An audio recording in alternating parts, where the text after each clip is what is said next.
Jæja, komið sæl gott fólk og verið velkomin í hlaðvarpi söguskoðun. Ég heiti Andri Jónsson og með mér hér í dag, eins og alla aðra daga, er Ólafur Hersir Arnaldsson. Komið sæl. Blessaður.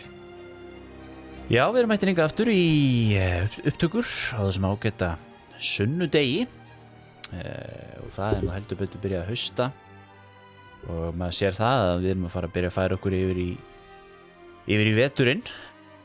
Hvað segir það, Ólafur minn?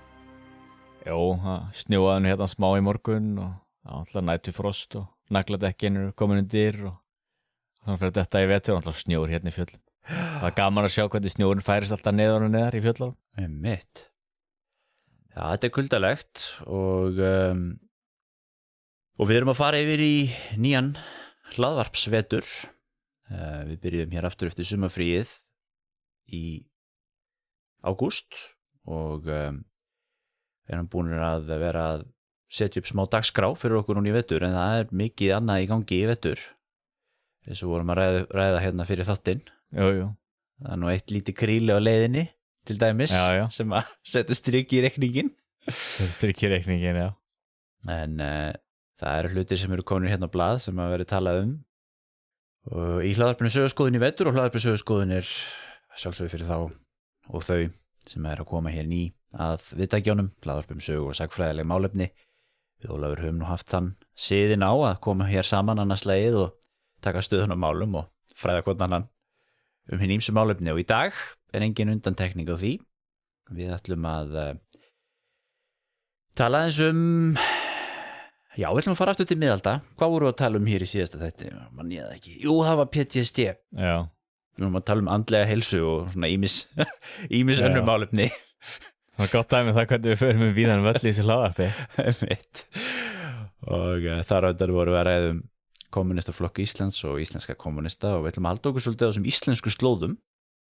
En það var einmitt eitt af þeim hlutum sem að okkur langar til að skoða aðeins betur í dagskráni í vetur. Það er uppruni Íslendinga, landnám Íslands og alls konar pælingar í kringum það. Það er mjög áhugavert.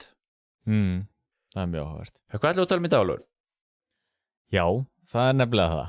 Við ætlum að tala þetta fyrirbrigði írsku kirkjuna eða keltneska kristni. Kannski venjulega það sem menn kalla þetta. Celtic Christianity á ensku þá og við bara kalla það svona keltneska kristni. Einmitt. Og þessa keltnesku kirkju. Það er umræðefni dagsins í dag. En hún er mjög gömul. Já. Nú ætti ég að muna það. Byrjaði ekki kristniboðið á Írlandi held ég upp úr 400. Ekki tala um á 50 öld. Já. Og það er áhugavert náttúrulega að Írland kristnaðist og undan þannig séð Bretlandseyjum og náttúrulega kom svona bakslæg náttúrulega líka í Bretlandseyjar út af þessum náttúrulega engisaksnesku innrásinni eftir að Rómaveldi dreifu sig tilbaka og svo náttúrulega víkingar setna meir og þetta var svolítið svona rostursamt. Já, við tölum það sko hversu áhugaður það var að Bretlandseyjar kristnuðust eða England kristnaðist svona sem hluti af Rómaveldi og var síðan sko svona einhverju leiti afkristnað og var svo kristnað upp á nýtt. Já, og það var meðalans frá af trúboðum til dæmis frá Írlandi og svona. Já. En Írland hefur ekki orðið fyrir þessari afkristni eða þannig. Nei. Það voru ekki, það voru augljóslega norrænir menn á Írlandi en ekki þannig að svona stuttumál sagt, getur maður sagt að sumir, það var svona lítill minnlutahópur írskra manna sem tóku upp norrænan siði og þú finnir það allir með sér heimildum og það er svona áhugaverð svona blanda af þessu írska og norræna sem átt sér stað þar. Það er allir með setna hlutóðum okkur ég var gæla við að læra írsku á sínum tíma en gafst hérna upp á því en það var svona eitt svona gæluverkefni sem ég var að velta dálítið fyrir mér vegna þess að þú sér það alveg en það var samt takmarkað því eins þó að þessi norræna áhrif væru töluverð í hittamis í því að Dyflinni til dæmis var náttúrulega byggð af norræna mönnum og borgarmyndun í Írlandi og fyrst og fremst upp af hennar var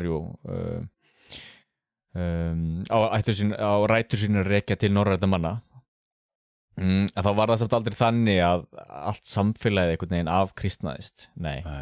Þannig að þess vegna er áhugavert einmitt að þessi írska kirkja, ef við köllum hann sem svo, kom mjög snemma til Írlands og náðu að festa rætur og var séð mjög sterk þar. Einmitt. Írskir eða keltneskir kristnir menn, þetta koma mikið við sögu í upprunna sögu Íslendinga og það eru auðvitað þessar mörgu litlu sögur auðvitað þessar írsku einsettu menn eins og Papa og svona og þeir voru að þvælast út allt og Hvítramannaland og allar þessar Túle og allar þessar kenningar. Einmitt. Hvítramannaland, er það ekki það sem menn segja hafi verið mögulega Ameríka? Jú. Eða Írland hið stóra eða eitthvað. Líka notað. Til í fornum heimildum. Já. Og svo spurning hvað maður nokkulega að byrja á þessu, en ég held að við kannski að byrja á þessu hugtaki, keltnesk kristni og keltneska kirkjan. Því það hefur verið mjög vinsælt að líta sem svo á að það hafi verið til fyrirbrigði sem maður getur kallað þá keltneska kristni eða keltnesku kirkjuna. Já. Í stuttumáli er það rangt. Já. Einfalda svarið við því er einfalt nei. Það var ekki til nein sérstök írsk kristni eða írsk kirkja, keltnesk kirkja eða keltnesk kristni eða hvað maður vill nota. Það fyrirbrigði finnst ekki ef þú skoðar frumheimildir á miðöldum. Þannig að í stuttumáli vilja fræðimenn eða þú spyrð sagnfræðinga og sérfræðinga þá í þessari svo kölluðu írsku kristni á þá, hvað var að segja, 7. til 8. öld. Þeir segja nei, það fyrirbrigði var ekki til. En náttúrulega ástæði fyrir við tölum kannski keltneska kristni þá eru þetta að tala kannski einhvers konar svona lokal variasjón af því hvernig þú praktiserar kristindóminn. Einhvers konar einkenni sem að þú sérð sem að kannski er öðruvísi heldur en hjá Páfakirkjunni á meginlandinu. Er það ekki? Jú. Það er hugmyndin, en þau einkenni finnast ekki. Ok. Í stuttumáli. Herru, þá það komið að hreint, þá þökkum við fyrir okkur í dag og sjáumst í næsta þetta. Nákvæmlega. Svona, þess vegna er þannig að mjög margir fræðimenn og kannski megin þorri sérfræðinga á þessu sviði vilja ekki nota þetta hugtak. Þeir líta á þetta hugtak sem svo spilt og hvað við segja langt frá raunveruleikanum að þeir vilja kasta því alveg á glæ. Sumir vilja nota það í mjög takmörkum skilningi, þá er ekki sett að tala keltnesku kirkjuna þá ef keltneska kristi bara eða vera að tala texta á keltnesku eða írsku. En ef við tölum það hvað er fólk að tala að því að nú ástæði fyrir við að tala þetta málefni meðal annars er auðvitað svo að þetta hefur stundu verið nefnt í tengslu við uppruna Íslendinga og svona landnám Íslands að þetta voru margir írskir og keltneski menn sem að komu með og oft tala að svona þessir fyrstu trúboðarjafnvel eða fyrstu kristnu landnámsmenn og svona hafi verið kristnir frá Bretlandseyjum og menn hafi stundum vilja sjá tengsl á milli íslensku kirkjunar í upphafi og svo þessarar írsku kirkju eða keltnesku kirkju. Kannski rætt það aðeins líka eftir en það er þetta ekki stundum talað að þessi keltneska kristni hafi verið svolítið úr tengslum við Páfakirkjuna. Jú. Og sem að Páfakirkjan hafi síðan þegar framliðu stundir kannski kringum 1000 eða eitthvað náða að brjóta kirkjuna aftur undir sig þannig að hún var svona rómversk kaþólsk eins og hún átti að vera en það er svolítið verið að vísa til einhverja sérstöðu þarna fyrir þann tíma og einmitt á landnámstímanum. Og einmitt það sem þú ert að segja núna þetta er góðsögnin. Þetta er góðsögnin sem er vinsæl í töluvert mörgum hópum og til dæmis ef þú byrjar að googla núna, ég gerði það keltnesk kristni eða hvort þá á ensku þá eða íslensku þá finnur einmitt þetta og þá finnur hugmyndir eins og til dæmis að keltneska kirkjan hafi verið á móti páfadæmi og ekki viðurkennt yfirráð páfans. Þú finnur hugmyndir eins og að keltneska kirkjan hafi ekki verið byggð á biskupavaldinu heldur af ábótum sem stýrðu klaustrunum og klaustrin hafi verið meginstóðirnar. Þú finnur hugmyndir að keltneska kirkjan hafi verið ekki jafn upptekin af skynsemi og skynsemisrökum, heldur frekar verið sko tilfinninganæm, upptekin af náttúruvernd og tengslu við náttúruna og hugmyndir eins og að opinberun Guðs finnur í náttúrunni, náttúrutengsl, hugmyndir eins og hvað var að segja, að það hafi verið einfaldari kristni, andlegri, uppteknari af einhvers konar svona dulspeki og slíkum fyrirbrigðum. Og þetta er bara góðsögn, þetta er nútíma tilbúningur sem þú finnur engan veginn í frumheimildunum. Já, ég er hérna með grein hérna í sögu sem heitir Keltnesk áhrif á íslensk þjóðlíf eftir Guðmund J. Guðmundsson. Já. Þar kemur hann aðeins inn á þetta með kirkjuna. Nefnir hérna nokkur atriði sem eiga að vera keltnesk svona líkindi, þetta er grein frá 1993. Já. Og þá nefnir hann hérna sko að segir hérna sko það eru sko þrátt fyrir að sé margt líkt með kirkjuskipan Kelta og Íslendinga eru þar í grundvallar atriðum ólíkar. Þar ber fyrst að telja að írska kirkjan var klausturkirkja, eins og þetta sem þú varst að segja. Sem er rangt. Grundvölluð á ættbálkaskipulagi en íslenska kirkjan hafi að ytra skipulagi flest einkenni páfakirkjunnar þótt út að væri brugðið í einstökum veigamiklum atriðum. Og svo nefnir hann hérna nokkuð dæmi þar sem hann byrjar að nefna þetta með sko að veraldlegir höfðingjar á Íslandi hafi verið oft andlegir höfðingjar líka og að þeir hefðu að veraldlegir höfðingjar hefðu haft yfirráðarétt yfir kirkjustöðum og jafnvel prestum og ráðstöfunarrétt og tekjum þeirra. Og þetta hefur verið auðvitað andstætt því sem að páfakirkjan var að kenna og svo einmitt að þeir hafa verið andlegir höfðingjar líka og eða vígðir oft líka og segir að að þetta hefur stundum verið svona líka á Írlandi. Á Írlandi rétt eins og hérlendis tíðkast að höfðingjar hefðu jafnt veraldleg sem andleg völd og væru vígðir. En þetta er mýta, segiru. Já. Og það liggur alveg á hreinu fyrir í fræðasamfélaginu að þetta er góðsögn. En þetta er mjög vinsæl góðsögn. Og ræturinn getur rakið fyrst og fremst til siðaskiptan á Englandi og síðan til rómantíkurinnar. Það er mitt. En síðan er vel að merkja, það er ákveðin munur á kirkjunni. En sá munur er ekki það mikill að hægt sé að tala mismunandi kirkjur. En sá munur felst í því að og var stóra deilumál þessara ára frá þá 7. öld og fram til 8. aldar. Það var hvernig maður reiknar út páska. Já. Það var stóra deilumálið og síðan klipping munka. Alltaf þessi agalegu deilumál í kristindónum sko.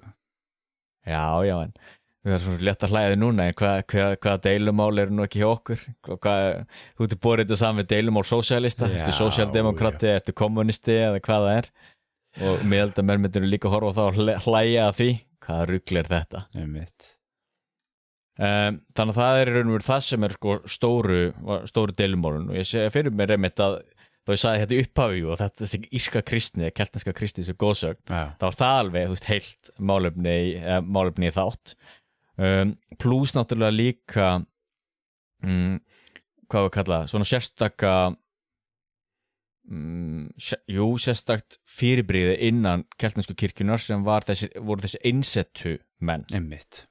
Og þessir menn sem hvað getur sagt dæmdu sjálfa sig í útlegð og það getur held ég hef ekki séð hann einstæðar en þegar ég er að lesa það þá hugsa ég mjög mikið Fjörbaugsgarð og hvað var hitt kallað?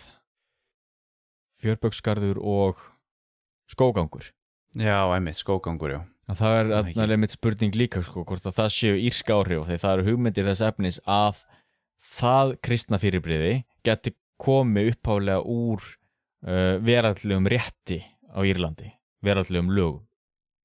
Já, þetta er oft verið nefnt við töluðum það sem þetta eru töluðum bókinans sem kom út fyrir nokkrum þáttum síðan. Einmitt Fjörbaugsgarður oft nefnt og hann segir hérna einmitt Guðmundur í þessari grein sem ég var að tala um hérna áðan einmitt nefnir það hér að Fjörbaugsgarður sé eitt sérkennilegasta ákvæði íslenskra laga. En það er Fjörbaugsgarðs ákvæðið í Grágás. Eins og fram með komið var ættin grunneining írsk samfélags, ættin í heild var bótaskyldu ykkur ættingi braut á sér. Ættin var því að eiga í bakhöndinni ráð til að losna við vandræðamenn sem ekki fylgdu settum reglum og ollu ættingum sínum fjárútlátum. Slíka menn var hægt að afsegja úr ættinni og greiða konunginum og kirkjunni ákveðna upphæð til að tryggja sig fyrir frekari misgjörðum óhappamannsins. Og já. En svo nefndir þetta líka með ættina og tengsli við kirkjuna, því til dæmis það sem við sjáum í þessum kirkjudeildum þá til dæmis á Bretlandseyjum, til dæmis hvort það sé velska kirkjan eða hvort sé Írlandi eða Skotlandi eða hvað það er, að auðvitað var saman kurl valdastéttarinnar og kirkjunar þar eins og annar staðar.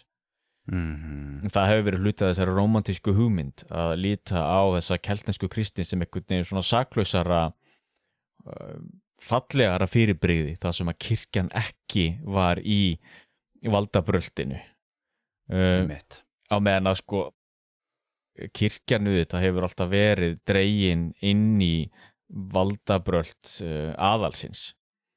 Elsti sonurinn tekur við jörðunum og fjölskyldu fyrirtækinu og yngri synir hvert fara þeir? Jú, mjög oft pressaðir inn í kirkjuna og þá einmitt valdamikli biskupar eða ábótar eða hvað það er.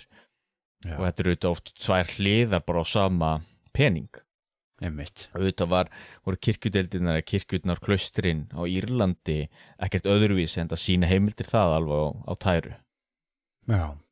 En aftur að þessari góðsögn að náttúrulega hluti af því að eins og við talaðum svo oft í hlaðarpinu að saga náttúrulega þjónar auðvitað nútímanum og hefur náttúrulega gert það á öllum tímum, þannig að til dæmis þegar siðaskiptin áttu sér stað í Englandi og Bretlandseyjum þá kemur það mjög illa við menn að þurfa að segja, heyrðu, nú erum við að stofna nýja kirkju. Maður vill það ekki.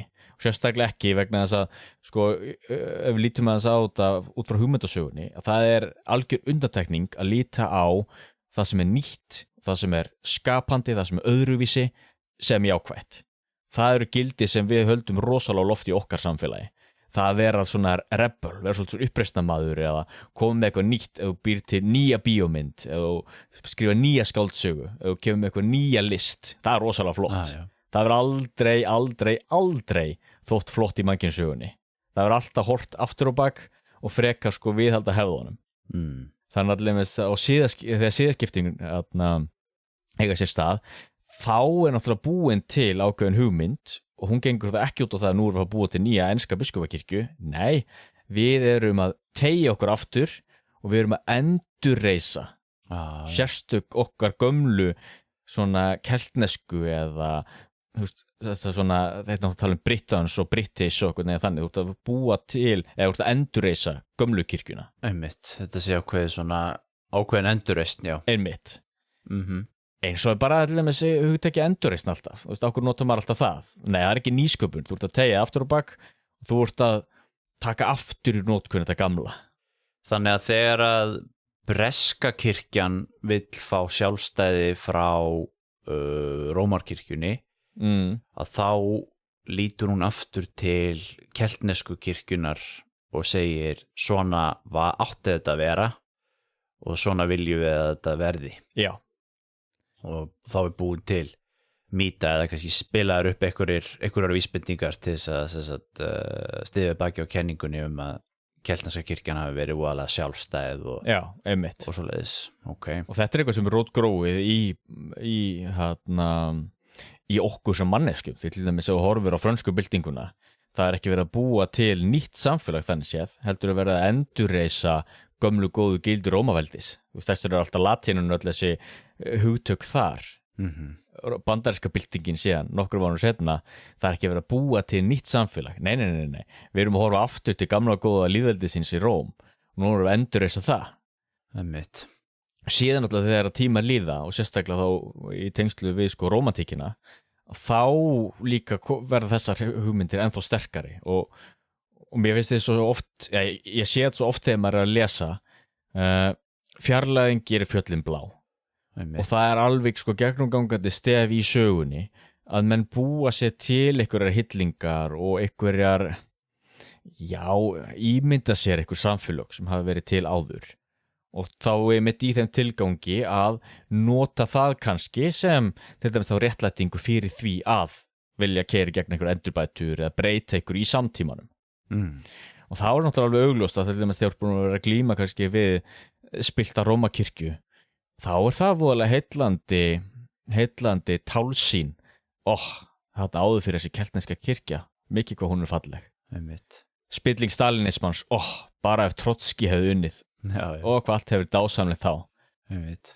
bara ef Lenin hefði ekki dáið ef hann hefði lifað aðeins lengur þá hefði fengið þarna útópíu verkalýðsins og svona er manneskjan endalaust að búa sér til einhverja tálsýnir og ímyndanir og sagan er alltaf dregin inn í allt þetta algjörlega, en þú nefndir rómantíkina á 19. öldina líka aðeins getur verið að menn séu að það komið að inn í eitthvað svona þjóðernishyggja eða svona þjóðernishugmyndir að sem menn eru svona leita aftur í uppruna sinnar þjóðar og ná aftur í einhvern efni við frá sinni upprunasögu og til þess að byggja upp sína sérstöðu sem þjóð algjörlega þannig er auðvitað Írar náttúrulega á flegi ferð inn í mjög kröftuga þjóðernisstefnu auðvitað gegn Bretum líka og mjög góður punktur þetta er einmitt líka sko mikilvægur hluti einmitt af þessari góðsagna myndun því þetta kemur inn í þetta náttúrulega þessi þjóðernishugmynd að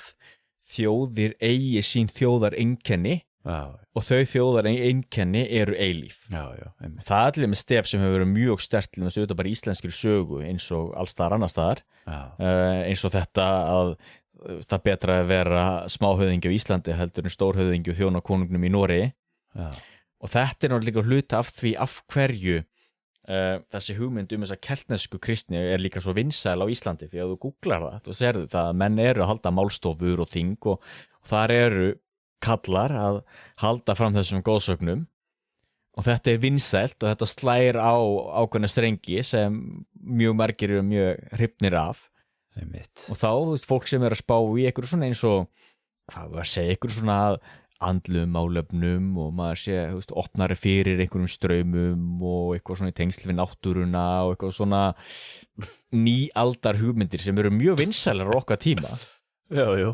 geysi vinsælar og þú veist, þú þarft ekki að gera annað en bara fara inn í líka við hvaða svona skranbúð sem er að selja einhverja skrautmuni og slíkt og þá sérðu slíka muni þannig að þetta er eitthvað sem er mjög vinsælt í samtímanum og þetta passar þá algjörlega inn í þá heimsýn og þá verður þetta voru vinsælt og heyra hugmyndur að Írarnir hafi verið svo andlegir og þeir hafi verið svo tilfinninganæmir og ekkert uppteknir af einhverjum skynsemi eða meira sýnir og náttúrulegt og ljóðrænt og þetta eru þá líka þá einkenni sem líka einkenna þá íslensku þjóðina að við erum það afkomendur þessara Íra við erum náttúrubörnin Jú, algjörlega og það er einmitt svona þessar hugmyndir auðvitað þessa keltnesku áhrif þú veist, í uppruna Íslendinga þetta eru mjög áhugaverðir og spennandi þú veist, vegna þess að það verður til þess að búa til svona sérstöðu sko, þú veist, það er svona, við erum þú veist, hver er ég, hver erum við, skilur, við erum mixtúra af einhverju, skilur, við erum eitthvað sérstakt, sko. Einmitt. Og þannig að þetta hjálpar auðvitað til við það. Já. Og svo auðvitað, eins og þegar við töluðum þetta málefni hérna síðast, þess að við ræddum alls konar kenningar tungumál og örnefni og svona sem að virðist stundum vera smá svona, ekki alveg samtala á milli almennings og fræðimanna, ekki alltaf Þú ert mjög diplomatiskur og ferð fínt í það, já það má orða það svona Þannig að en þetta er svona málefni sem að vekur alltaf mikla athygli og áhuga hjá almenningi augljóslega, eðlilega Samanber það auðvitað þegar ég var að skoða þetta núna þetta Þorvaldur Friðriksson, hann dúkkar auðvitað upp Já og bókin hans og náttúrulega líka ég sá það allir með sig voru að skoða eins ég var að leita líka bara tímarit.is og þá náttúrulega sé ég til dæmis í til þess bara í Morgunblaðinu eins og grein eftir hann 1985 þá allir að segja hann eins og keltneska kirkjan hafði eigin sérkenni og hún var mörgum sviðum ólík þegar kristninsi breytist frá Róm kelta viðurkenndi aldrei páfan í Róm sem sinn yfirmann keltnesku klaustri voru miðtæðvill kirkjun og biskupar valdalitlir undirmenn ábóta En ok, nú þetta eitthvað sem oft haldið fram og þú ætlar að færa hér rauk fyrir því að þetta sé mýta þannig að við þurfum aðeins að ræða þetta meira Já, einfaldasta þá náttúrulega bara að lesa frumheimildirnar það að lesa bréfaskrifin til Rómar það að skoða stjórnskipunina og skipulagningu klaustrana á Írlandi og þegar maður skoða frumheimildirnar og kemur það fram mjög skýrt að þetta stenst ekki þessi klaustur og kirkjurnar á Írlandi fylgdu tilmælum páfans rétt eins og bara allar aðrar kirkjudeildir í Evrópu ábótar voru ekkert sérstaklega valdamiklu í Írlandi jú, þú varst með valdamikla ábóta inn á milli en þú varst líka með valdamikla ábóta á Íslandi eða í Frakklandi eða hvað það var en fyrst og fremst var þetta náttúrulega bara biskupakirkjur eins og allstaðar annar staðar í Evrópu Akkur kalla menn þetta klausturkirkju Hvað klausturkirkja? Já það góð spurning af hverju kalla menn þetta klausturkirkju? Það bara mjög góð spurning því ég get ekki séð út frá mínum lestri að klausturinn hafi á nokkurn hátt einhvern veginn verið sterkar á Írlandi heldur en annar staðar Nei Þú ert líka bentlins bara Cluny klaustrið í Frakklandi og áhrif þess á Rómakirkjuna og þessar stóru deilur miðalda af hverju þá klaustrið á Jóna einhvern veginn meira haldið á lofti Nei Ég skil ekki hvaðan þær hugmyndi koma því það alveg augljóst að þetta voru biskupar þetta svo annar staðar og þessi biskupar voru náum tengslum við valda ættir síns samtíma og þessi nörtu náttúrulega bara með sömu kirkjuna þannig sama skipulagið og finnur í Frakklandi, Þýskalandi, Ítalíu En kannski hefur verið einhver svona menningarmunur skilur sem leiddi til þess að klaustur voru algengari heldur en kannski annar staðar bara út af þú veist, það ekkert eitthvað sem að þarf að ganga í berhögg við páfakirkjuna, ég meina páfakirkjan hluti á páfakirkjunni var að halda út í klaustrum Já, og mikið á klaustrum allt og það getur vel verið að fleiri mögulega hafi verið eitthvað meira það á Írlandi vegna þess að aðstæður voru bara þannig þar kannski, en þetta auðvitað eitthvað sem maður tengir rosalega mikið við þessa írsku kelta, það þessir einsetumenn og ekki síst auðvitað í tengslum við upprunasögu Íslands að við heyrum oft þetta nefnt í tengslum við það því það alltaf verið að nefna þessi dæmi þessa gaura sem að sigla og koma og fara og eins og ég nefndi hérna áðan Þetta svona Það alveg rétt eitthvað svona thing skilur það aldrei talað skilur sænska einsetumenn eða nei. þú veist, þú þeirra hafa örugglega verið til það er ástæði fyrir því að við erum alltaf að tala þessa írsku einsetumenn en svo þetta kannski líka heimildaganægð þeir voru að skrifa mikið í þessum klaustrum á Írlandi og það eru til heimildir og vitnisburður þessa einsetumenn og þá sem áttu að vera að fara og ferðast eitthvað Jú, en það eru tvö mismunandi fyrirbrigði einsetumennirnir og klaustrinn af því ég var fyrst og fremst að hugsa það ég hvergi rekist á það og hvergi lesti það að hafa eitthvað meira á klaustrum á Írlandi heldur en annar staðar og ekki heldur sé að hafa eitthvað sérstakt við írsku klaustri með við aðra staði og hittmálið þá einsetumennirnir það er náttúrulega svolítið sérstakt en það er ekki einstakt því Nei, það er ekkert einstakt en kannski svolítið svona áberandi Það er áberandi, já, en ég ætla að segja um þetta að það sama fyrirbrigði sem frá Egyptalandi og klausturmenningi náttúrulega upphaf sitt í Egyptalandi með einsetumönnunum þar og Einar Pálsson auðvitað, hann vill draga beina línu á milli Egyptalands og kelta og svo yfir til Íslands Einar Pálsson það var þessi sem var með píramídakenningarnar og það allt saman Já, með miklar svona jaðarkenningar og hann auðvitað líka þá auðvitað leika sér með þessar keltnesku kristni og þær hugmyndir því það passa beint inn í hans góðsagnaheim Einmitt Mikilvægt að halda því til haga að það náttúrulega er ekki rétt og stangast á við heimildir megna því sem hann heldur fram En jú, auðvitað sko, ef þú ætlar að tala sérstöðu írsku kirkjunar, þá það fyrst og fremst þetta að þessi einsetumenn sem héldu af stað og dæmdu sig þá annarkvort til þá minni eða stærri útlegðar. Minni útlegðin, það var þá að yfirgefa heimahægin en samt ekki yfirgefa Írland, heldur gerast einsetumaður eða vera í útlegð einhvers staðar innan Írlands. Og hinn stærri útlegð, það var þá einmitt að yfirgefa Írland og það náttúrulega hafði mikil áhrif á menningu Evrópu þegar þessir menn voru mikið að halda til dæmis Frankaríkis og halda auðvitað til Englands, Wales, halda náttúrulega til Íslands. Það náttúrulega hluti af því af hverju þessi einsetumenn héldu norður eftir. Einmitt. Það náttúrulega til þess að vera í útlegð á Íslandi sem náttúrulega passaði þeim fullkomlega, geta setið hér í vosbúð og eymd og verið einhvern veginn nær guðdómleikanum. Splendid isolation. Einmitt. Þangað til þessir helvítis víkingar komu Eyðilögðu fyrir þeim. Höggvandi mann og annan. Já. En náttúrulega ef ykkur hefur sérstaklega áhuga á þessu, náttúrulega mæli ég bara sérstaklega með bókinni The Celtic and Roman Traditions, Conflict and Consensus in the Early Medieval Church eftir Kathleen Corning. Aha. Þar farið í saumana á þessu og niðurstaðan þar náttúrulega bara mjög skýr að þetta voru sama kirkjan með smá blæbrigðamun. Einmitt. Eins og var allstaðar uta í hinnum kristna heimi. En ok, ef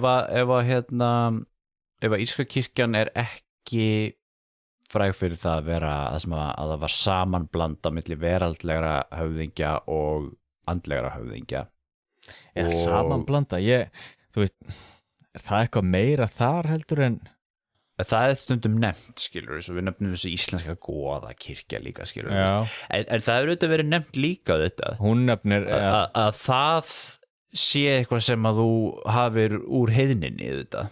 Þannig að þú varst með veraldlega höfðingja og geistlega höfðingja í sama á sama tíma, sko. Fattarðu?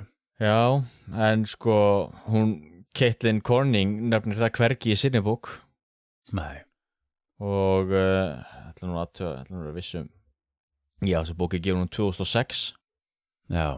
Þetta var svona fljótt á liti þegar ég var að googla og skoða heimildir og finna efni þetta, þá var það kannski fyrst og fremst þessi bók sem ég fann. Þannig að kemur mér einhvern óvart, þetta ekkert eitthvað efni sem menn sérstaklega brenna fyrir að skrifa mikið af bókum þannig að ég get alveg ímyndum mér að þó hún sé síðan 2006 að það sé þetta nýjasta. Nema auðvitað að fara að skoða ykkur greinar hafa ykkur greinar verið skrifaðar eftir þetta en þú ert að leita bók þetta málefni. Já. Hún nefnir þetta hvergi. Nei. Eitthvað þess að aftur að þessari grein sem ég var að nefna þetta náðan eftir Guðmund. Já. Þá segir hann sko, eftir að heilagur Patrekur og fylgismenn hans kristnuðu Íra á 5. og 7. öld reyndu þeir að koma á kirkjuskipan að hætti Rómarkirkjunar en brátt kom í ljós að hún hentaði írska ættarsamfélaginu illa. Framliðu stundir komst svo venja á að héraðskonungarnir eða túað, sem orð sem geti verið skilt þjóð, eða túað þeirra, lögðu til land og þar voru síðan stofnuð klaustur. Höfðingjarnir vildu þó ekki sleppa algjörlega yfirráðum yfir eignum klaustrana og því komst á svo regla að ábótarnir voru valdir úr höfðingjaættinni sem upphaflega lagði land til klaustursins. Þeir voru nefndir kom arbe sem þýðir erfingjar og svo framvegis sko. Ábótin var, á Írlandi rétt eins og hérlendis tíðkast að höfðingjar hefði jaft veraldlega sem andleg völd og væru vígðir til dæmi frá 8. til 10. öldum og konungur hafi haft biskupsvígslu og sumir jafnvel borið bakalsinn til orustu. Ég get ekki séð að þetta sé eitthvað frábærið því sem hún finnur annars staðar í miðöldum. Nei, með mitt. Þú veist að biskupar sem riðu til orustu og börðust og veraldlegir höfðingjar og lítu á hverju voru valdir sem kardinálar á Rómaborg á miðöldum. Ítölsku stórfjölskyldunar. Þetta bara, ég get ekki betur séð að það sé bara nákvæmlega sama og finnur allstaðar. En þetta eitt á stóru deiluefnum miðalda. Hvort að biskupinn eða konungurinn eigi að víja, hvort að páfinn eða konungurinn eigi að víja. Algjörlega. Og af hverju? Jú, vegna þess að það skiptir rosa miklu máli að þú ert að fara að víja biskupinn, þá hvort þú getur þá valið litla bróðinn eða frænda eða hvað það og svo getur þú fengið hann til að veita fjárstuðning í næstu krossferð eða næstu illdeilum eða hvað það Þetta bara saman kurl og alltaf hefur verið. einmitt. Þannig að Hvað hafa menn verið að segja með eins og þú skrifar hérna meira kvenfrelsi og áherslu á umhverfisvernd? menn sjá ekkert það. Hafa menn verið að halda þessu fram? Já. Það fléttast inn í þetta nefnilega umhverfisvernd, hvað? Já, það fléttast inn í þetta bara, hvað segja, heimssýn samtímans. Já. Og þar sem mann að sína varpa eigin hugmyndum yfir á fortíð. Einmitt. Þannig að til dæmis, í okkar samfélagi náttúrulega mikil áhersla á jafnrétti kynjana þá. Já. Og einmitt, kvenfrelsi og slíkt og við erum voðalega stolt af því. Já. Og þá þetta náttúrulega eitthvað sem að menn kannski vilja endilega finna annars staðar í sögunni. Og þá sérstaklega upptekin af ykkur svona nýaldar hugmyndum og keltnesk kristni og slíkt, og þá þetta náttúrulega eitthvað sem heyrði flott. Já, ég get snúið baki við þessari feðraveldiskirkju minni. Jú. Keltnesk kristni. Já, þar finn ég mig. Og umhverfisvernd. Og umhverfisvernd. Það líka eitthvað sem náttúrulega voða vinsældi okkar samtíma, en því miður þá það þannig. Því miður þá það náttúrulega bara þannig. Þetta eru góðsagnir. Þetta eru mýtur sem búa sér til og finna sér inn í sögu. Hvað umhverfisvernd á, þú veist, í landbúnaðarsamfélagi mörg 100 árum fyrir innbyltingu? Það er mjög góð spurning. Það er mjög góð spurning. En svo náttúrulega, þú veist, var aðeins munur, og ég sá fyrir mér að við getum líka talað, munurinn fólks náttúrulega fyrst og fremst í þessu, að þú veist með þessa einsettu kalla sem fór í útlegð. Já. Og svo náttúrulega voru mikla deilur í tengslum við páska. Já. Og að reikna út páska. Og ég skil alveg að þegar fólk heyri það, þá hugsa mér svona, já ok, hvaða máli skipti það? En þetta samt svona, mér finnst þetta sérstaklega áhugavert, ekki núna bara vegna þess að ég er prestur, heldur, mér finnst þetta svo áhugavert líka í sko bara svona vísindalegu sjónarhorni. Því í samfélagi, það sem skiptir engum máli, hvenar ákveðnar hátíðir lenda á árunni eða eitthvað slíkt, þá náttúrulega engin hvati til þess að búa til eins betra dagatal. Á meðan í samfélagi það sem að skipti máli, þá náttúrulega skipti miklu máli að þú fylgist með himingvolfinu og gangi himintunglana og árstíðunum og það hefur bein áhrifu á stjörnufræði og náttúrufræðina og allar þessar fræðigreinar. Já. Það hefur svona hvata til að rannsaka heiminn. Einmitt. Já. Og þess vegna náttúrulega það er ástæða fyrir því að standard dagatalið í dag er náttúrulega okkar vestræna dagatal. Já. Það er ekki bara út af nýlendustefnu og allt það, heldur er það einfaldlega líka vegna þess að það er bara besta dagatalið sem búið hefur verið til, hingað til, og síðan getur þetta bætt við síðan kannski toppinum á því sem er þetta Holocene dagatalið, það sem er náttúrulega ennþá nákvæmara auðvitað, hvernig er búin að reikna út, þú veist, hversu marga mínútur og degi og allt þetta. Já. En það til dæmis að bara tökum sér dæmi þetta, að þú til dæmis byggir dagatalið þitt á tunglinu eins og múslimar gera, og þetta er ekki endilega, nú er ekki eitthvað að vega múslimum, en þá náttúrulega er augljóst að tunglmánuðirnir eru styttri og tungl og sól fylgja ekki alveg að. Þannig að það sem gerist á allir þess að Ramadan er alltaf á mismunandi tímabilum yfir árið. Já.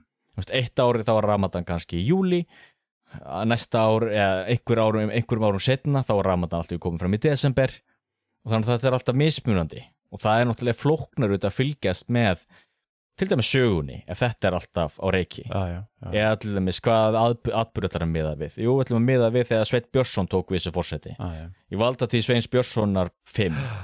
Það er mjög flókið dagatal, eða árstal. Einmitt. Tímatal meina ég. Þannig að þetta, að finna út nákvæmlega hvenar páskar eiga að vera á ári, var þá gífurlegur hvati til þess auðvitað að reikna og skilja heiminn og finna út úr hlutunum.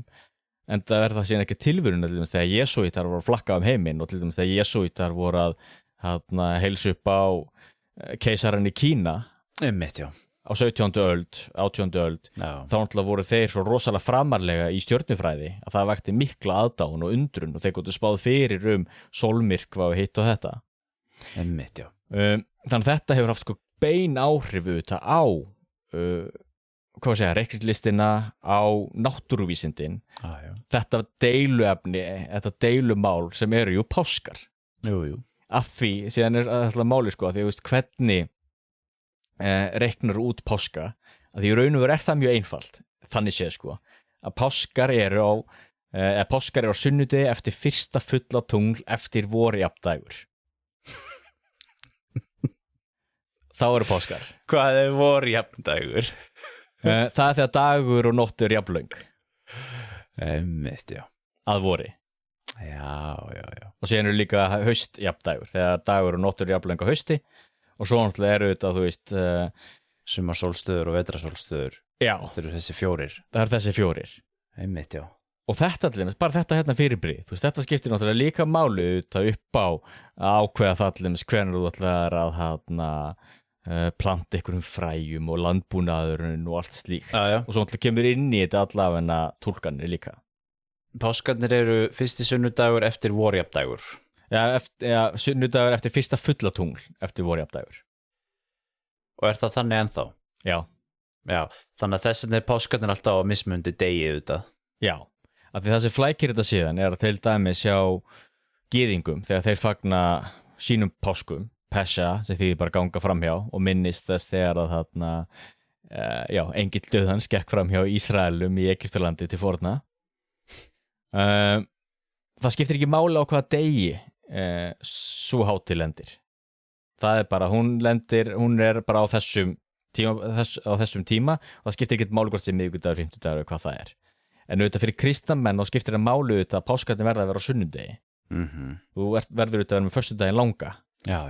Og þá náttúrulega sérstaklega erfitt að reikna allt þetta út frá því að tunglmánuðirnir eru misjafnir og hitt og þetta og náttúrulega ártönin líka passi ekkert alveg vegna þess að það er ástæð fyrir okkur með hlaupár. Og allir á þessum tíma, nú erum við að tala fyrstu 700 ár kristninnar. Það var náttúrulega verið að nota júlíanska dagatalið sem var ekki jafn gott út til það gregorianska sem við notum í dag. Nei. Þannig að til þess að koma með þá nokkuð dæmi þetta það var að segja þannig að snemma á fyrstu öld þá voru vorjafndægur 22. eða 23. mars en þegar við komin að Níkeuþinginu 325 þá voru vorjafndægur komin að 20. mars og snemma 8. öld þá voru komin að 17. mars. Já. Og það var þannig áður fyrir að páfinn reiknaði þetta alltaf út. Það var alltaf reiknað, ekki persónulega, en það var reiknað út í Róm hvenær páskarnir myndu koma. Já. Og eftir því sem kristindómurinn auðvitað dreifist úr sér og var stærri, þá tók lengur og lengri tíma að senda bréf frá Rómaborg til dæmis Írlands eða Noregs og segja hvenær páskarnir yrðu í ár. Þannig að þá bjuggu menn til sem svona töflur, reiknitöflur. Og það voru þá 3 töflur sem voru í notkun. Á Írlandi þá? Nei, bara í hinnum kristna heimi. Ok. Þannig að það var sem að þessi dionesiska tablan, það var viktorianska tablan og síðan keltneska 84 tablan. Já. Ástæðan fyrir þessi keltneska köllu, keltneska ekki vegna sem hún var búin til í Írlandi eitthvað þannig, hún var kannski búin til geti verið í Galju. Já. En hún köllu keltneska því að fyrst og fremst keltar sem notuðu þá töflu. Ok. Og gallin er að viktorianska og keltneska tablan, eða töflunar, þær eru rangar. Allavega ekki jafn réttar og dionýsiska sem síðan svo tabla sem vann og menn fylgdu setna mér. Og þegar þú segir rétt og rangt eftir þá að tala í tengslu við gang heimintunglana Já. Og bara þú veist náttúrulega fyrirbrigði. Já. Þú veist eins og þetta með vorjafndægur og hvernig þetta er að færast og allt slíkt. Ok. En þeir héldu áfram að nota þessa keltnesku á Írlandi þó að menn væru... Já, því menn gerðu sér ekki grein fyrir því að hún væri röng. Þannig að menn notuðu þess að hina 2 töflur allt þangað til að menn eru sammála svona upp við lok 7. aldar að fara ganga yfir og nota bara dionesísku töfluna.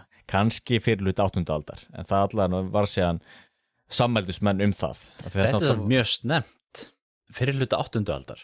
Já. Þannig að fyrir árið 1000 þá eru menn konum með þetta á hreint. Já, þá eru menn, og þú veist, fyrir árið 1000 þá eru menn búin að sammála þetta í 200 ár. Hvernig fengum páskum.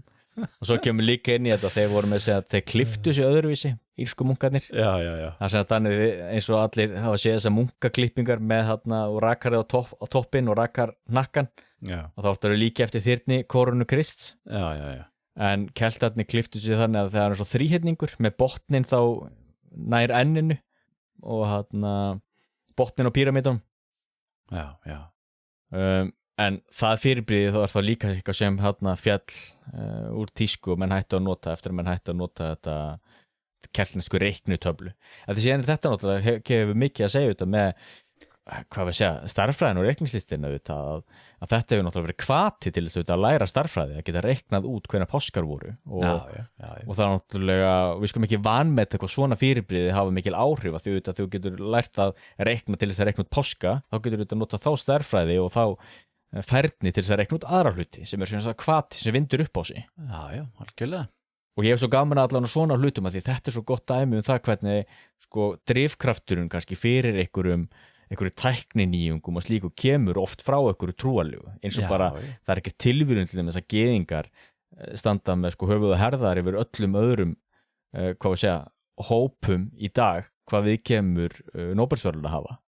Jú, vegna þess að kemur skýrt fram í 5. Mósebók, allir strákar eiga að læra að lesa og þú ert að læra að lesa biblíuna, og þú ert búin að læra að lesa biblíuna, þá kanntu að lesa, þá getur lesa aðra texta líka og nota þá færni og þetta gífurlega áhrif. Já, þetta hefur alltaf verið nefnt líka bara í tengslu við síðaskiptin og svona, þú veist þegar kemur krafa það að allir eiga að geta lesið Guðs orð á sínu móðumáli og svona, þá þetta þróast bókmenntir og lærdómur algjörlega upp úr því, þannig að það býr til grundvöld til þess að þegar prentverkið kemur upphaflega að nota til þess að prenta trúarlerit svo fara menn að nota til að prenta önnurrit og svo framvegis. En það þetta bara gildir allt, ég meina þú býr til flugvélar fyrst til þess að nota í hernaði eða eitthvað og þú þróar hérna þyrlutækni eða þoturhreyfil til að nota í hernaði og svo nota menn það eftir stríðið í farþegaflutninga. Já, en þá einmitt punkturinn af hverju ég að benda á þetta að af hverju að deilum það hvernig klippingu þú getur verið með.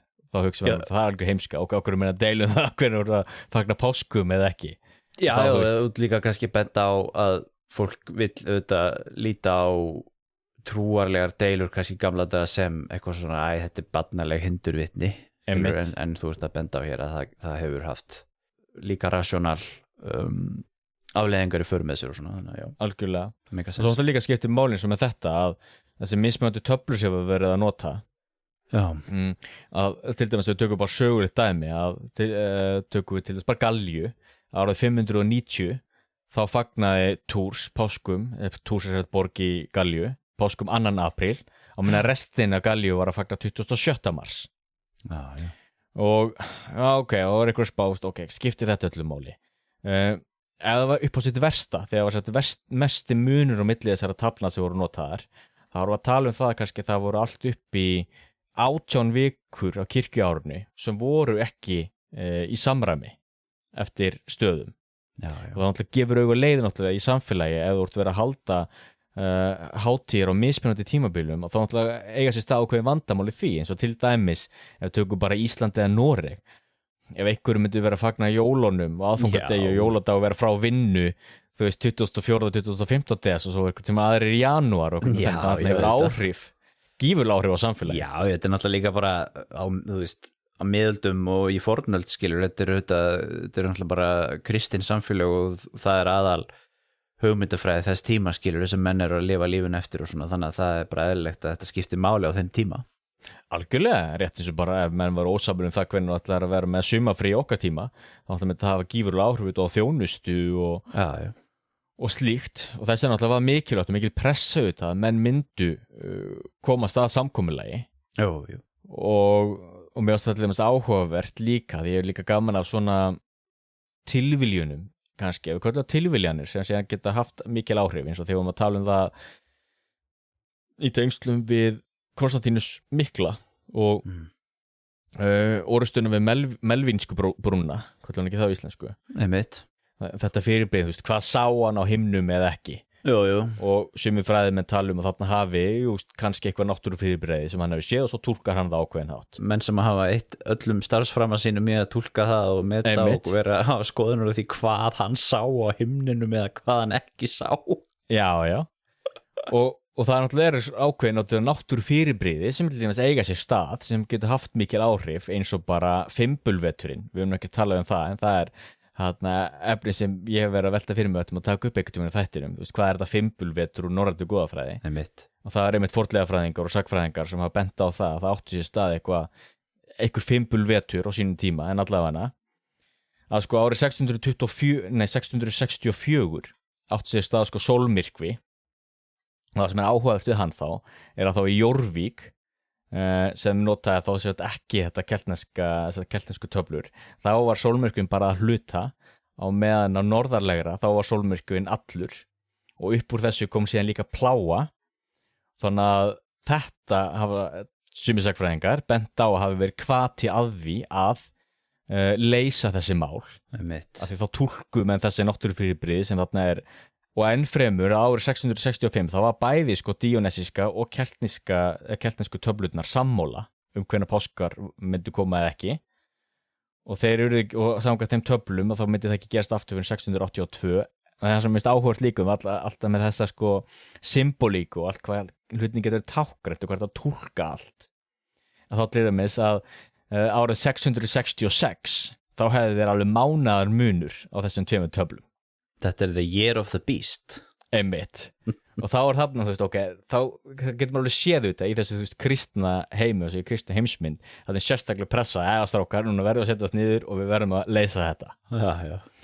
En það gerðu menn það síðan og eru þá sammála það að nota þessa dionesísku töflu sem var betri. Þannig að við til dæmis lok 8. aldar, þá voru menn allir alveg orðin sammála að nota þetta. Já.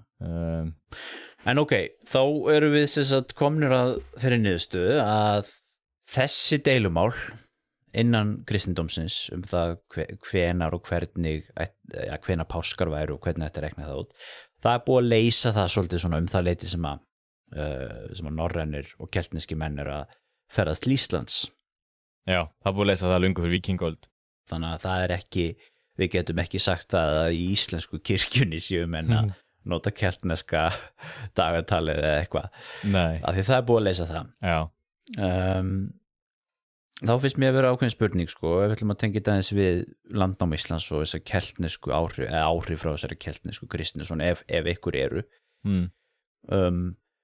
Mér finnst líka áhugavert ef það er svona ákveðin menningamunur í til dæmis, svona áberandi menningamunur í til dæmis þessum einsettumönnum. Sem er eitthvað sem við tengjum voðalega mikið við írska eða keltneska kristni. Það virðist ekki hafa verið mikið á Íslandi eða hvað? Nei, ekki lesið það. Við heyrum ekki slíkt í íslenskri kristni á upphafsárum. Bara venjuleg klaustur. Já. Og meiri segja þegar menn er að fara frá Íslandi til Grænlands og til Vínlands, þú veist, af hverju halda menn ekki áfram þessu, sko? Ef að það eru svona mikil keltnesk áhrif, sko. Einmitt. Sko, þetta hefur verið alveg príma tækifæri fyrir einsettumenn að fara og þvælast norður í norðursetu og á Grænlandi og setjast þar að og... Einmitt. Og það held ég að líka hluta til vegna þess að sko þegar komin þarna, þegar komin þetta langt, þá að segja allir, þegar komin að landnámi Íslands og svo náttúrulega kristnintökunni upp á því, en segjum bara landnámi Íslands, þá er nú mikið þessu einsettu fyrirbrigði kannski dáið út. Já. Ég held ekki Þórólf að segja það. Þetta. Og þú bara komið með þessi típisku klaustur. Já. En ekki það, þú veist, þetta einsettu fyrirbrigði hafði mikil áhrif, en þá erum við að tala sko löngu fyrir landnám.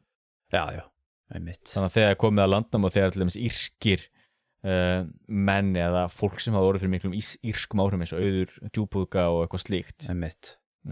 Helgi Magri, hann ekki líka tengdur? Jó, hann var allavega hana Kristinn, var það ekki? Hann var Kristinn og hvort að hann hafi ekki líka eitthvað tengstu í Írlandi en allavega hana.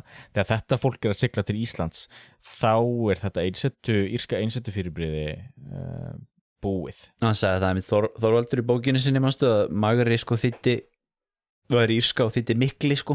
Já, einmitt. En hvað sagður, já, á þeim tíma þá eru einsettu mennirnir.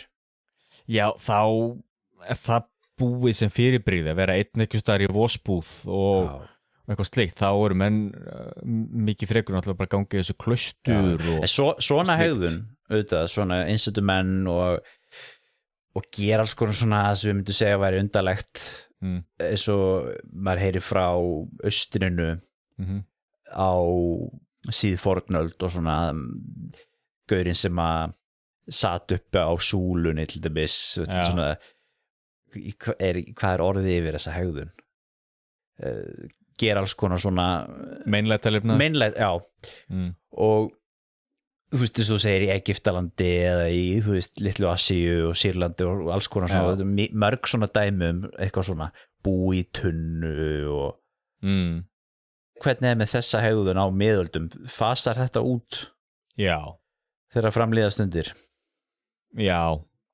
augljóslega náttúrulega austrinu þar sem að náttúrulega eftir 7. öld náttúrulega verður það ekki lengur kristið svæði þetta en kannski minni hefð fyrir þessari hegðun í vestrinu þó kannski. En það það sem mikilvægt að hafa í huga þegar við talum sem sögu kirkjunar, hvað hafa verið ýmis fyrirbrigði sem hafa verið hvað við að segja, eitthvað sem var kannski ekki nota tísku fyrirbrigði, ég ætla að nota þá orð tíska og svo hefur verið fallið út tungutal til dæmis tungutal eitthvað sem var í frumkirkjunni að tala tungum, já einmitt, já það síðan fyrirbrigði sem dó út og tungutal var ekki tekið aftur upp fyrir en af, hvað var að segja, 19. öld 20. öld fyrst og fremst megnaði, ég þórnólf að segja að megni að þeim hugmyndum kom ekki aftur fyrir en eftir seinni heimsstyrjöld í tengslu við hvítasunnu og slíkt Kálska kirkjan og lútersku kirkjurnar og eitthvað slíkt vil ég ekki sjá slíkt það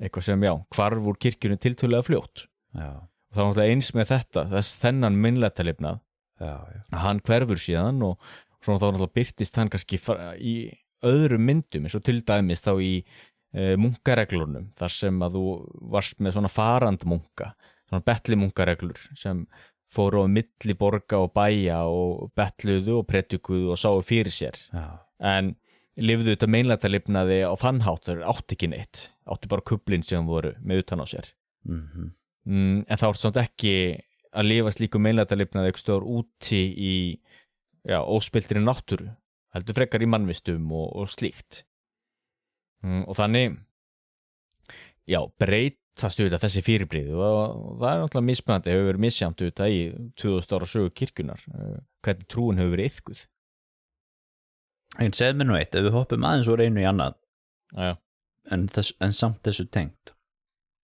þegar siðaskiptin koma síðan á 16. öld og Englandi þetta gerist siðaskiptin með smá öðruvísi hætti heldur en annar staðar í Norður-Evrópu þess að þú nefndir hérna nær það að hve miklu leyti nær það yfir á Írland nú þetta Írland hluti af þessu eða verður hluti af þessu breska sameinaða konungsríki en það virðist þess að kaþólska kirkjan haldi velli svolítið á Írlandi og náttúrulega enn þann dag í dag hún gerir það auðvitað og Írlandi náttúrulega lengi vel verið svona höfuð við kálsku kirkjunar og gífurlegt magna kálskum prestum til þess komin frá Írlandi það enda breytt núna en það hefur venjulega verið þannig en þá fléttast inn í þetta þjóðernishyggjan að kálska kirkjan og prestastéttin verða ýmsuleyti verndarar írskrar alþýðu gegn ofríki Englendinga það svolítið eins og getur þú séð ákveðin samlíkindi með að þú veist með að segja Evrópusambandi verndari írskra alþýðu gagnvart svona breskum það mjög fyndið brexitisma sko spurning það einnig bara svo flóki samt líka bara skjótaði inn eins og með Bretland sko alltaf Bretland hægt og rólega breytst í 3. heimsríki og það alltaf stór hlutaði af hverju Brexit var gert í gegn bara skjóta hérna inn smá svona komment bara smá svona komment nei, það er svo ótrúlega ef ykkur hefur áhuga á því og það alveg ótrúlega ég sá þetta nú daginn að sko er efnahag Bretlands að sko Lundúnir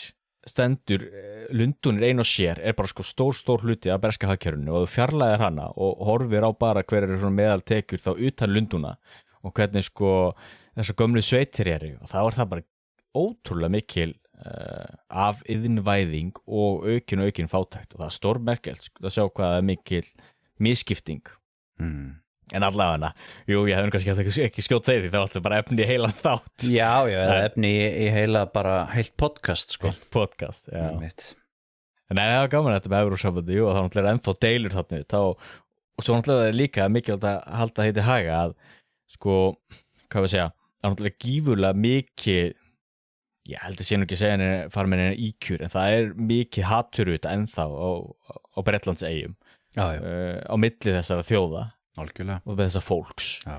Og þá náttúrulega þetta spilar þetta keltneska kristningar líka getur spilað rullu þar að við vorum að, hvað við segja, búað til góðsagnir og marka sérstöðu En ok, við ætlum þó aðeins að konklúdera kannski pínulítið aftur að Íslandi og það eru mörg dæmi keltneska áhrif í uppruna Íslendinga og mikið hefur verið skrifað það og það eru auðvitað áhrif á tungumálu, það eru áhrif í bókmenntum og svona en kannski þegar kemur að þessum kristnu áhrifum á kirkjuna, íslensku kirkjuna eða íslensku kristnina þó að þrátt fyrir það mjög margir af hluti landnámsmanna hafi verið kristnir frá Bretlandseyjum og það hefur verið trúboðar jafnvel sem hefur verið frá Bretlandseyjum og það hefur verið áhrif í upphafi að þá það ekki svo mikil sérstaða í henni írsku kirkju að það sé hægt að tala einhver sérstök írsk áhrif heldur kannski meira bara auðvitað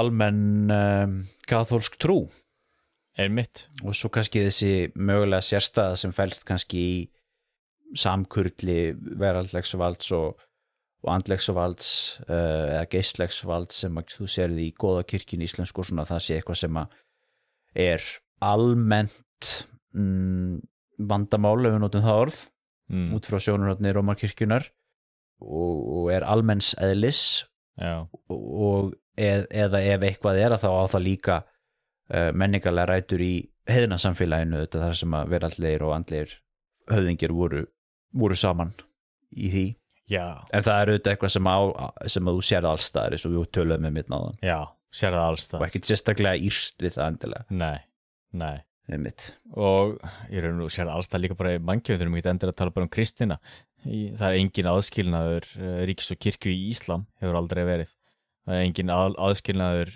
ríkis og musteris í Kína til forna þetta það frekar einstæð hugmynd að reyna að skilja það tvent einhvern veginn frá hvort öðru.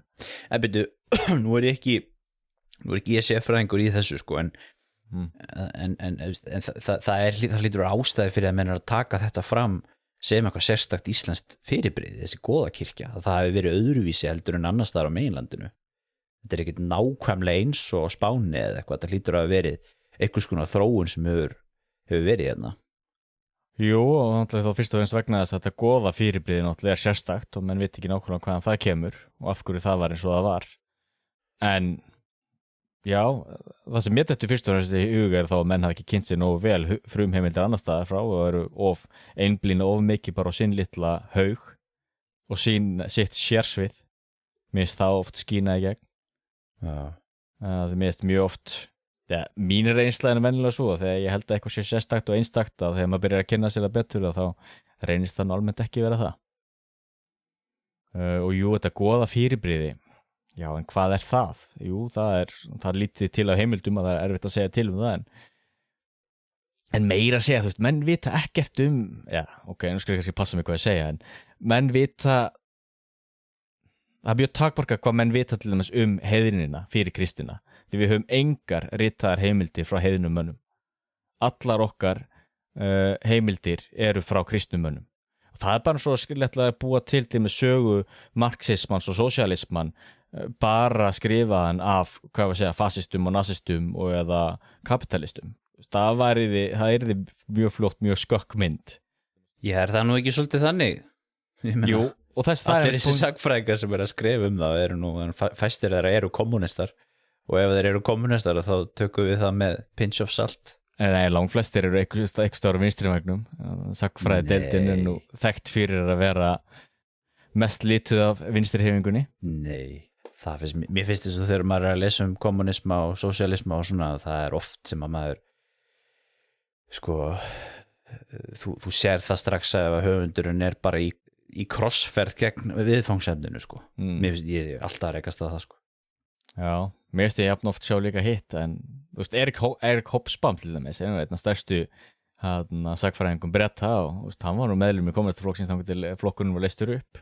Jú. En þú veist, það er þetta skjótið frekar eitthvað annað, þú veist, ef við ætlum að reyna að læra til dæmis, hvað við segja, þú veist, hindúisma og eina sem við höfum hvað við segja, nýlendu bjúrókratar sem skrifa það, þú veist, það er mjög skjökk mynd sem við myndum fá og það er eins með þessa heiðni og hvernig heiðnin var, já, fyrir kristnitökuna, það er rosalega erfitt að segja eitthvað til allt þetta, því síðan maður getur treyst eitthvað á fornleifafræðina en það er líka bara svo takmarkað hvað einhverjar krukkur og einhver kuml og gömul bein einmitt, þannig að maður þarf að passa sig svolítið þegar maður ætlar að fara eitthvað svona því að ég skildi alveg sjálfur því ég fallið svo fyrir þessu því ég var að skrifa meistararitgerðina mína, hún fjallar nú íslenskar hugmyndir himnaríki og helvíti, það var sko, ef ég hugsa bara mína hagsmuni þá var það sko því stærri og því meiri munur sem var á íslensku hugmyndum himnaríki og helvíti og því sem var almennt á eiginlandinu, því betra því áhugaverður og mein ritgerðu þetta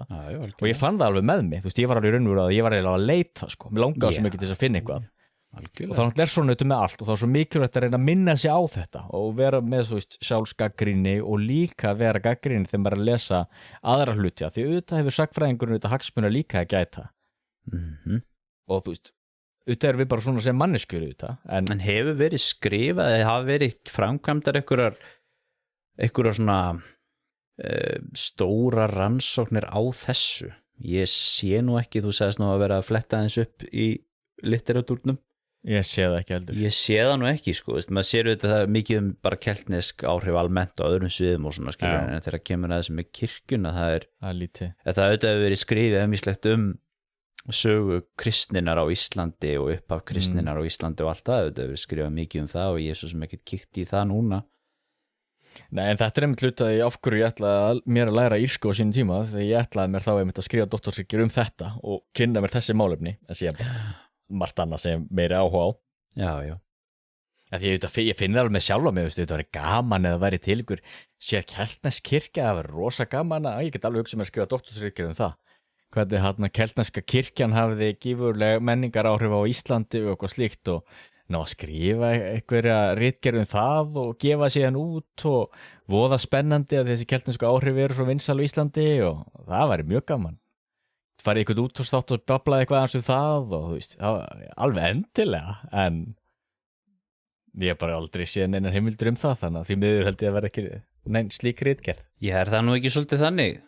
Þú veist, það eru vísbendingar hér og þar og það er alveg eitthvað. Einmitt. Og það er svo margt sem býður upp á spekulasjónir, sko. Allt svona tís. En svo er bara einhvern veginn svo lítið haldbært kannski að það er erfitt að búa til háfræðilegan litteratúr úr því og menn hafa þetta gert ýmislegt með það eins og hann Gísli Sigursson til dæmis sem hefur skrifað áhrifi bókmenntum og það sem að menn hafa dregið fram af áhrifum í tungumálun og svona, skilur en það er bara svo mikið af spekulasjónum, sko, og það er eins með þessu með Ameríku og nýja heiminn og allt þetta, sko. Þú veist, þetta er óbúslega spennandi og áhugavert og djúsi. Alveg virkilega. Og það er að búa til einhvern veginn alveg heilan heim af fantasíu í kringum það, sko. Já. En svo er bara kannski svo lítið af heimildum, sko. Já, einmitt það. Já. Algjörlega. Og það er náttúrulega þess vegna sem að, það er svo mikið áhugi fyrir þessu, en svo segir, þú veist, það er ástæða fyrir því allir stóru íslensku sagfræðingar, þessi aðalkallarnir í miðaldasögun og þannig, af hverju þeir eru svona megnunu til að halda sig frá þessu. Og konundar. Já. Með þetta alltaf Gunnar Karlsson leiðin. Já. Mér dettur nú í hug hvað heitir hún sem hefur skrifað mikið kirkjusögu Já, klaustrin á Íslandi og það. Klaustrin, já, og upphaf og katólskan sið á Íslandi alveg grundvallarrit, sko. Já. Lára Magnúsadóttir getur það ekki verið. Nei, ég veit Sagnfræðingur. Doktorsritgerðin hennar, sko. Já, það er lítið á það. En auðvitað taka þessi kalla mikið pláss. Já. Svo segir Gunnar Karlsson og Helgi Þorláksson og þessi gaurar, þeir taka mikið pláss í íslenskri sagfræði, sko. Jep. Og tala lítið þetta keltneska, þannig að það segir ýmislegt. En hvað var að segja, í stuttu máli þá finnst mér þessi írska umræða mjög keltneska umræða litast mjög á því að maður vill rosalega mikið finna tengsl já. og það sem ég hef séð aftur þegar maður byrjar að skoða þessi tengsl að þá eru þau oft mun takmarkaðar eða jafnvel ekki til staðar og þá til dæmis með sko kristitökun á Íslandi það er eftir miklu meira að sækjast að líta til á engilsaxnesku kirkjuna heldur en einhverja keltneska kirkju Já. því sko engilsaxnesk áhrif voru mun meiri en það var þannig líka hókið saman með sko hvaða ríki voru hvað maður segja, megin ríki þessa tíma og við landnám Íslands og kristintökuna við vorum náttúrulega með England sem mikilvægt ríki og við vorum náttúrulega með Noregsríki Noregsveldið og þessi auðvitað áhrifin sem koma fyrst og fremst þaðan og svo náttúrulega líka þú veist til Frakklands og var ekki Sæmundur fróði sem lærði við Myrkvarsskóla, nei Svarta skóla og slíkt mitt en ekki þá ég var vel því fyrir líka fyrir mér og það er svona líka verkefni sem ég verið að gæla við veist, hver var svona heimsýn hugmyndasaga einhverjum svona kalla hvað er þetta rekjallum sem einhverjum hugmyndir til meginlandsins og slíkt já. Þannig ég var verið að leika mér við einhver slík að kannski skrifa einhverja slíka doktorsritgerð það er alveg efnið að sækja en ég hef á tilfinningu að það er eftir meiru að slægjast annars staðar enn í keltnesku. Mitt. Já, þetta er auðvitað ákveðin svona eins og í með rannsóknir og þetta, þú ert að leita einhverju svari og kannski stundum þegar menn að skrifa framkvæma rannsóknir auðvitað þá kannski leggja mann upp með einhverja hypotesu og ætla sér að reyna að sanna hana. Og þá auðvitað leita menn alls staðar að heimildum sem styðja við það og kannski létta að það er auðvelt að líta undan.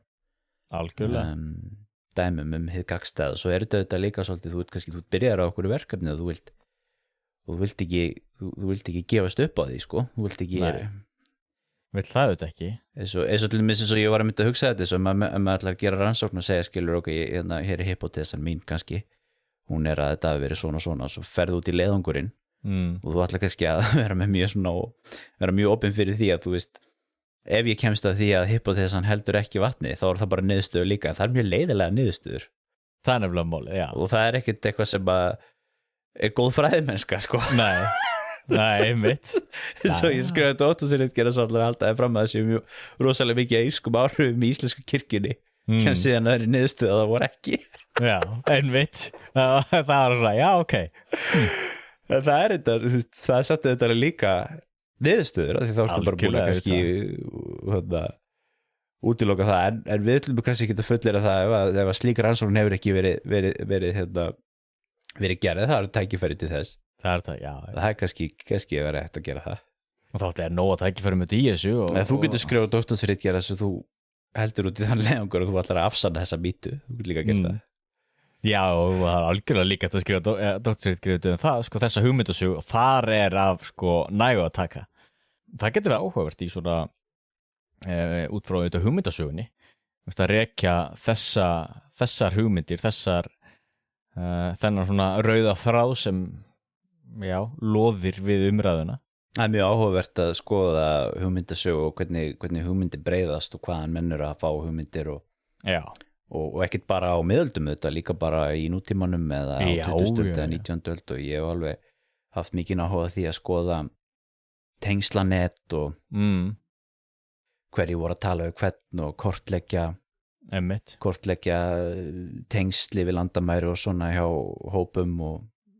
það er áhugaverð saga sko eins og til dæmis bara gott dæmi það jafnrétti var náttúrulega ekki fyrirbrigði sem var þekkt á þessum tíma og til dæmis við sjáum það í heimildum þá einmitt þessa svoköllu keltnesku kristni og það var mikið harðari refsingar fyrir því til dæmis ef prestur braut af sér heldur en eitthvað bóndi eða hvort það var aðalsmaður eða hvað það var vegna þess að þessar hugmyndir okkar jafnrétti voru náttúrulega mjög framar var ekki þekkt á þessum tíma og þá náttúrulega kemur líka spilar rullu hvers konar hár til dæmis þú ert með ekki þess að menn að deila það hvað klippingu máttu hafa eða ekki vegna þess að aðalsmaðurinn og konungurinn var alltaf þess hárgreiðslu heldur en presturinn eða bóndinn eða hvað það er svo þurfur þetta ekki að fara endilega aftur í tíma til þess að finna dæmi þetta því það er skýrt í Norður-Kóreu til dæmis hvaða klippingar eru í boði og hvað ekki Já, Norður-Kóreu. Þannig að sko, hár skiptir miklu máli. Já, það var okkar samfélagi, þú veist, pönkið á sínum tíma og bítlarnir og allt þetta, þú veist, klipping og hár skiptir miklu máli. Það er mikilvægt að vera hárfagur. Já, mismunandi eftir á hvaða tímum, því til dæmis á mér í hernum, þá er þessu er öllu stýrt og það er nákvæmlega reglur um þetta, hvaða skegg má hafa og ekki og hvernig það á að vera og hár og hversu sítt og allt hvað það er. Já, já. Og það var náttúrulega í raun og vera ætlast til þess að sérst með stutthár, en það er hermennskan í dag, en á miðöldum þá varstu með sítt með langt hár, hárfagur, þá varstu stríðsmaður. Og það er allir eins og við getum gert alveg heilan þátt um það sko, að Merovíkingarnir, konungsettin franska sem stýrði Frakklandi fyrir lok 8. aldar, sem þá til þess Karla Magnús og pabbi hans tóku við af, en allavega þeir til þess voru allir með sítt hár. Og þegar þeir mistu krúnuna, þá voru líka kliftaði hárið. Það var alveg sýnilegt merki, heyrðu, þú ert búin að tapa, þú ert ekki konungur, að þú ert með stutthár. Og mjög niðurlegandi. Já. Svo var það Haraldur hárfagri sem segist ekki ætla að klippa hár sitt nýja skegg fyrir hann hefði unnið Noreg. Einmitt. Þannig að það er eftir að taka heilan þátt hár og skeggsögu. Þannig að þetta skipt miklu máli. Pétur Mikli sem þvingaði menn til þess að rakka sig. Já, já. Skar skeggið af bójurunum. Já.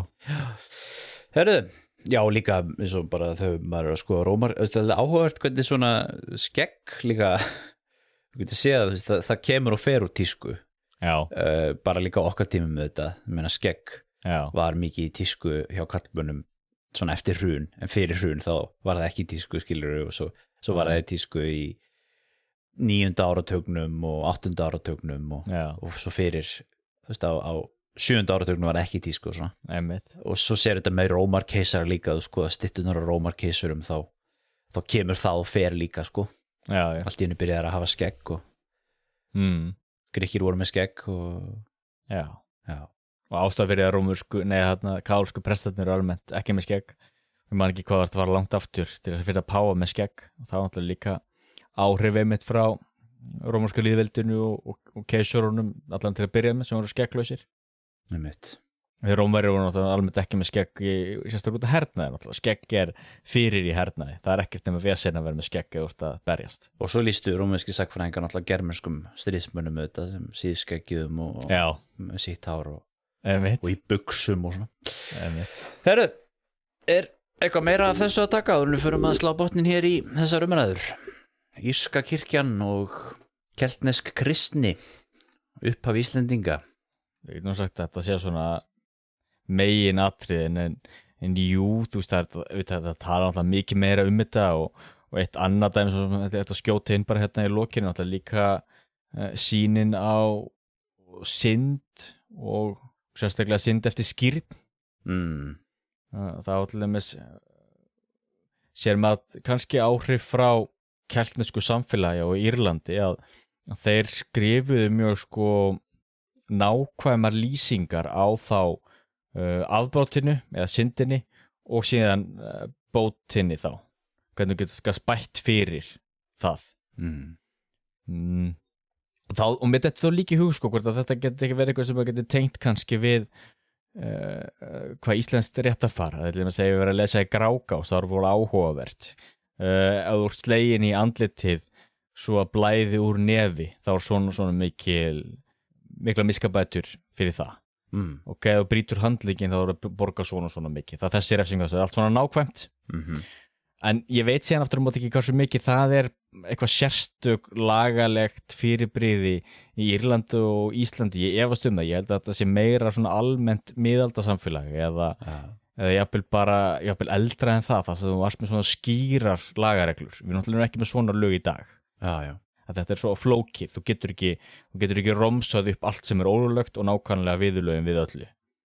Það er vonlaust. Hver er munurinn á því að brjóta 1 tönn eða 2 eða 3 eða 10?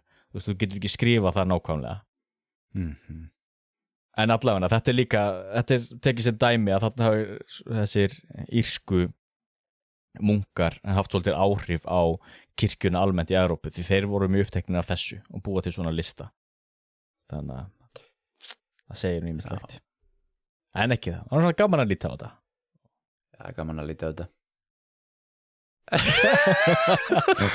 Jó, þetta er okkur Herru, við látum þetta vera lokaðurinn hér í hlaðvarpinu sögurskoðun í dag við snúum hér aftur í næsta þetta sem við ætlum að ræðum önnur málefni ætlum að, já við getum uppljóstra því við ætlum að fara okkur aðeins lengra aftur í tíman en við segjum þetta gott hér af írsku kirkjunni og við munum koma setna betur að þessu málefni svo öðrum minnum hlustundur á vefsíðu þáttarins sögurskoðun.com við erum á Facebook sögurskoðun@gmail.com netfang þáttarins þangað til næst gæði við hérna í dag verið sæl